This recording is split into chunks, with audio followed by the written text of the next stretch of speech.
Welcome back, deep divers. Today, we're going to be diving into the sometimes tricky, but always fascinating world of logic. Yeah, it's a good one. We'll be using Deborah J. Bennett's book, Logic Made Easy, How to Know When Language Deceives You, as our guide. Great book. To give you a clear understanding of logic and how it shows up in everyday situations, all without getting bogged down in technical terms. Exactly. Logic is one of those things, It seems straightforward, but But then it can get really complex really fast. exactly. That's why we're here to help you break it down and see how it can help you in real life. Yeah, like, have you ever been in an argument where you just knew the other person's reasoning was off, Oh, yeah. but you couldn't quite put your finger on why? All the time. Well, understanding logic can give you those tools to, analyze arguments, see through the BS and get to the heart of the issue. Totally. And in a world with so much information and misinformation, it's more important than ever to think critically. Right. Logic can help us cut through the noise, make better decisions, and avoid being manipulated. Bennett actually points out that historically, logic was considered one of the 7 liberal arts, alongside things like grammar and astronomy. Really? Yeah, it Wow. was considered fundamental knowledge, essential for a well-rounded education. It makes sense, though, right? Totally. It's about clear thinking, rigorous analysis, and ultimately getting to the truth. Absolutely. So how do we start building this foundation of logic? What are the core principles we need to understand? Bennett introduces us to the two fundamental laws of logic, the bedrock upon which all logical reasoning is built. The law of the excluded middle and the law of non-contradiction. Okay, let's break these down. What is the law of the excluded middle? Basically, it states that a statement is either true or false. There's no in-between, no gray area. It's a binary system. True or false, no maybe. So there's no room for nuance, no shades of meaning. It's got to be one or the other. According to this law, yes. A classic example is, the cat is on the mat. Either the cat is on the mat, making the statement true, or it's not, making it false. No halfway on the mat. Exactly. No partially on the mat. It has to be one or the other. Makes sense. And what about the law of non-contradiction? This one states that a statement cannot be both true and false at the same time and in the same sense. Something cannot be and not be simultaneously. Okay. So, I can't say, I love broccoli, but I hate broccoli. Right. That violates the law of non-contradiction because it's asserting two completely opposite things. It's logically impossible. You can't love and hate something at the same time. Definitely. These 2 laws, they really are the foundation of logic, aren't they? Yeah, they're the ground rules for how we determine if an argument is valid or if a statement is actually true. Now, things start to get more complex when we talk about propositions. Right. What exactly is a proposition in the world of logic? A proposition. It's simply a statement that can be either true or false. It's the basic unit we use in logic. So, the sky is blue. That's a proposition. Right. It's a statement that we can evaluate and decide if it's true or false. So, propositions, those are like the building blocks of arguments. You got it. And Aristotle, considered the father of logic, he identified 4 basic types of propositions, and we still use these today. Really? Yeah. That's incredible. Still relevant after all these years. Yeah. These are often referred to as A, E, I, and O propositions. They all revolve around the words all, no, and some. Okay, I'm intrigued. Tell me more about these Aristotelian propositions and how they differ from one another. Okay, so an A proposition, that's a universal affirmative statement. It's like saying all dogs are mammals. It means that every single member of the dogs group also belongs to the mammals group. Got it. So every dog is also a mammal. No exception. Right. Now, an E proposition, that's a universal negative statement, like no dogs are reptiles. It means there's absolutely no overlap between the dog group and the reptile group. Okay, so we've got all and none. What about those other 2 types you said they were? I propositions, those are particular affirmative statements, like some cats are black. It means at least one cat is black. Okay, so some doesn't necessarily mean all cats. Exactly. It could just be a few, or even just one. And O. O propositions are particular negative statements, like some cats are not black, meaning at least one cat isn't black. Interesting. So these 4 types of propositions, they cover pretty much all the ways we make statements about, groups and their members, right? Yeah, that was Aristotle's genius. He created this framework for analyzing the logic of, statements and arguments. Still useful today. So how can these propositions help us Like understand arguments better. Well, for example, one common mistake is converting an A proposition, like all poodles are dogs, into all dogs are poodles. Ah, yeah, that's obviously not true. Right. Just because all members of one group belong to another group doesn't mean all members of the second group belong to the first. It's about understanding, like, the direction of the relationship. Exactly. It's called class inclusion. Like all taxicabs are vehicles, but not all vehicles are taxicabs. Okay, I see. Are there any visual tools that can help us, like, grasp these concepts? Sometimes I'm more of a visual learner. Bennett suggests using diagrams to avoid reasoning errors, specifically Leibniz-Euler diagrams and Venn diagrams. Diagrams, I like that. How do those work? Leibniz-Euler diagrams, those use circles for different classes. To show all poodles are dogs, you draw a smaller poodle circle entirely inside a larger dog's circle. So the smaller circle being inside shows the class inclusion idea. Right. Venn diagrams also use circles, but they can overlap. Shaded areas show emptiness. So for all poodles are dogs, the overlapping part of the circles would be unshaded, meaning there are poodles that are dogs. But any part of the poodle circle outside the dog circle would be shaded, meaning there are no poodles that aren't dogs. I see. So both types can represent relationships between classes, but Venn diagrams are maybe a bit more flexible, especially when we start talking about negations. Exactly. Negations, they can really mess with our logic, even though they seem so simple. Tell me about it. Why are negations so tricky? Well, Bennett explains that understanding a negation is a two-step process. You got to grasp the original concept, then figure out what it means to not be that concept. So it's not just sticking a knot in there. Nope. One common mistake is confusing contradictory statements with contrary statements. Okay, I'm all ears. What's the difference? So say the statement is, all birds can fly.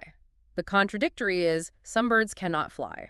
See how it directly negates the all, allowing for exceptions. Got it. Doesn't say and no birds can fly, just that some can't. Right. Now the contrary of all birds can fly is no birds can fly.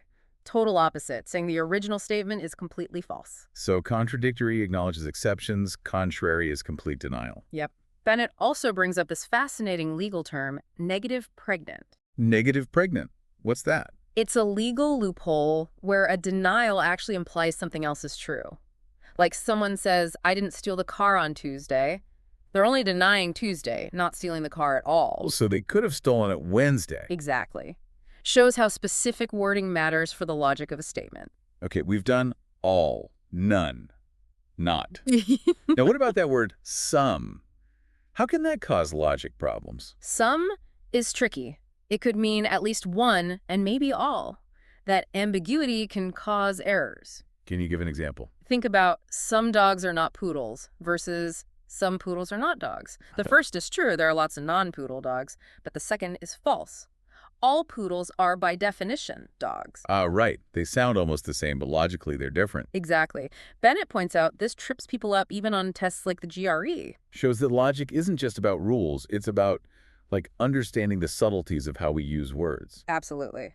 Now let's move on to a classic way of building logical arguments. Syllogisms. Syllogisms. Didn't those have something to do with Socrates? Yes. The classic example. All men are mortal. Socrates is a man. Therefore, Socrates is mortal. Right. The first two statements lead to the conclusion. Precisely. Two premises, then the conclusion. And syllogisms can have different moods and figures based on the types of propositions and the order of the terms. Moods and figures. This is starting to sound a bit technical. The mood is just whether the propositions are A, E, I, or O.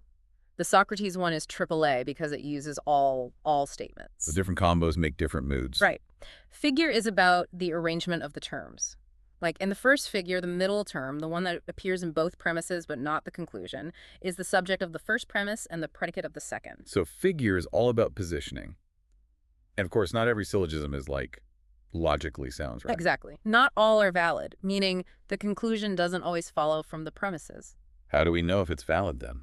Venn diagrams can help. You diagram the premises and see if the conclusion matches what the diagram shows. If it does, it's valid. Venn diagrams are so versatile. But Bennett takes us even further with relational syllogisms. What are those? Those deal with relationships between things, not just group membership. Like instead of all poodles are dogs, it'd be stick A is longer than stick B. Comparisons, not categories. Right. She uses examples like logic puzzles with sticks or GRE questions about planting schedules. Shows how the order of information affects how we solve them. Like when you get stuck on a word problem. Maybe you just need to think more logically. Maybe.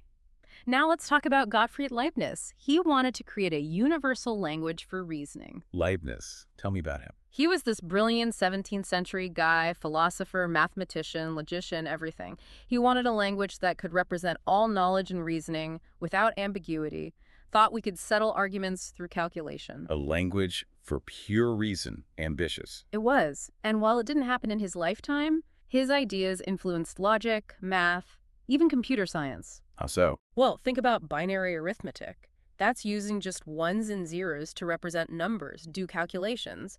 Turns out that was perfect for digital computers. Wow, so a philosophical idea from like centuries ago is now the basis of our tech. It is. And Leibniz wasn't alone in wanting a more systematic approach to logic. In the 1800s, there was this English mathematician, George Boole. He created something called Boolean algebra. Boolean algebra, that sounds a little intimidating. It's basically using symbols for classes and operations like and or not. So you can manipulate logic like you do with algebra equations. So he brought math into logic. Exactly. Makes it more precise, less ambiguous, and super important for computer science, digital circuits, all that. So both Leibniz with binary and Boole with his algebra, they laid the groundwork for, like, the whole digital age. Yep. Without them, who knows where we'd be. Now, Bennett also introduces us to a more recent development. Fuzzy logic. Fuzzy logic. How can logic be fuzzy? It's a system that acknowledges that not everything is just true or false. There are degrees of truth. So it allows for shades of gray. Exactly. Fuzzy logic uses truth values between 0 and 1. So like, this person is tall. How true that is depends on how tall they are. A very tall person might get a 0.9, someone shorter, maybe 0.3. So it's like a spectrum of truth, not just an on-off switch. Right, and it's actually used in things like control systems, artificial intelligence, even helping with decision-making. Huh. So maybe fuzzy logic is why my washing machine knows how much water to use. Could be. But while it's cool to learn these advanced ideas, Bennett reminds us that most of us struggle more with just avoiding everyday logical fallacies. Ah, yes, those little traps that can trip anyone up. You're right. A good chunk of the book is about spotting these common errors that lead to bad arguments. Like a toolkit for better thinking. Exactly. One very common fallacy is the ad hominem attack. That's when you attack the person arguing, not the argument itself. Oh, that's like all over social media. Instead of engaging with the ideas, it's just insults. Yep.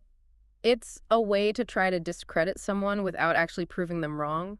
Often means their own argument is weak. Any other fallacies to watch out for? Appeal to force or popularity is another one. That's when someone says something must be true because a powerful person or a lot of people believe it. You're like, millions use this product, so it must be good. Right. Just because something's popular doesn't make it true. What about fallacies with if-then statements?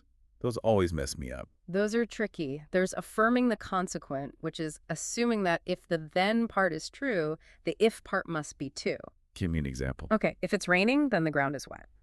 If the ground is wet, doesn't automatically mean it's raining. Could be other reasons. So, outcome being true doesn't guarantee the cause was true. Right. Then there's denying the antecedent, assuming that if the if part is false, the then part must be false too. So going back to rain, if it's not raining, doesn't mean the ground's dry. Exactly.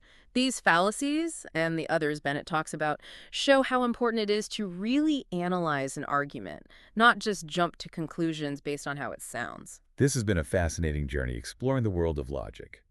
We've learned about its fundamental laws, the types of propositions, the power of diagrams, those tricky negations, and even some advanced stuff like Boolean and fuzzy logic. It's a lot to take in, but the main point is that logic isn't just an academic thing. It's a skill we can use every single day. So to all our listeners out there, be a more critical thinker.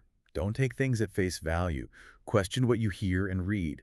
Look for evidence and watch out for anyone trying to mislead you with bad logic. And if you want to dive even deeper into logic, I highly recommend Deborah J. Bennett's book, Logic Made Easy. It's written so clearly, it'll help you become a much sharper thinker. Until next time, deep divers, keep those minds sharp.